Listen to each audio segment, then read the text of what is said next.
दोस्तों, आप सब ये बात जानते हो कि इस समय भारत अपनी जरूरत के लगभग सभी हथियारों को स्वदेशी तौर पर बना रहा है, लेकिन आज भी भारत किसी सेक्टर में पीछे है तो वो है एक फाइटर जेट का इंजन। ऐसा नहीं है कि इस समय भारत कोई स्वदेशी इंजन ना बना रहा हो। भारत की तरफ से इस समय स्वदेशी तौर पर कावेरी इंजन को बनाया जा रहा है। सबसे पहले जब भारत ने कावेरी इंजन को बनाकर तैयार किया था, उस समय कावेरी इंजन हमारी जरूरत के हिसाब से थ्रस्ट को जनरेट नहीं कर पा रहा था। उसके बाद जीटीआरई की तरफ से कावेरी इंजन को और ज्यादा रिफाइन किया गया। उसके बाद कावेरी इंजन को जब रशिया में टेस्टिंग के लिए भेजा गया था, उस टेस्टिंग के दौरान ये पाया गया था कि हमारे कावेरी इंजन ने उम्मीद से भी बेहतर परफॉर्मेंस को दिया है। इस समय देखा जाए तो इंजन तो भारत के लिए सबसे बड़ी दिक्कत है ही। उससे भी बड़ी दिक्कत भारत के सामने यह है कि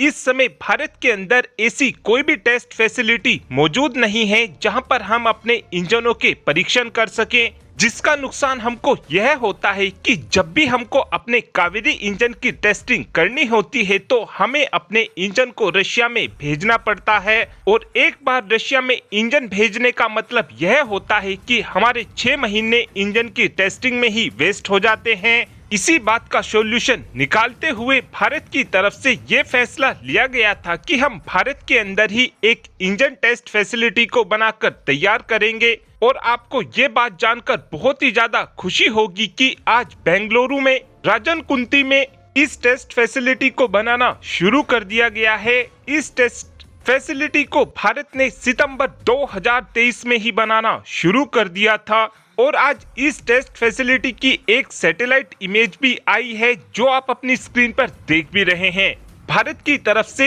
इस समय ये प्लान किया गया है कि हम सितंबर 2025 तक इस टेस्ट फैसिलिटी को बनाकर पूरी तरीके से तैयार कर लेंगे, और इस ग्राउंड बेस्ड टेस्ट फैसिलिटी के अंदर हम काफी आसानी से अपने 130 किलो न्यूटन थ्रस्ट जनरेट करने वाले इंजन की भी टेस्टिंग इसी टेस्ट फैसिलिटी में कर सकेंगे। इस टेस्ट फैसिलिटी के बन जाने के बाद हमको अपने इंजन की टेस्टिंग के लिए रशिया के ऊपर निर्भर नहीं रहना पड़ेगा। और बताया ये भी जा रहा है कि जो हम अपने एमका मार्क 2 फाइटर जेट के लिए 130 किलो न्यूटन थ्रस्ट जनरेट करने वाला इंजन बनाने वाले हैं, इस इंजन की भी टेस्टिंग भारत की इसी टेस्ट फैसिलिटी के अंदर की जाएगी। और एमका के इंजन को लेकर आने वाले 2 से 3 महीने के अंदर अंदर ही भारत की तरफ से फॉरेन पार्टनर को सिलेक्ट कर लिया जाएगा, और उम्मीद इस बात की जा रही है कि इसी साल के अंत में 130 किलो न्यूटन थ्रस्ट जनरेट करने वाले इंजन की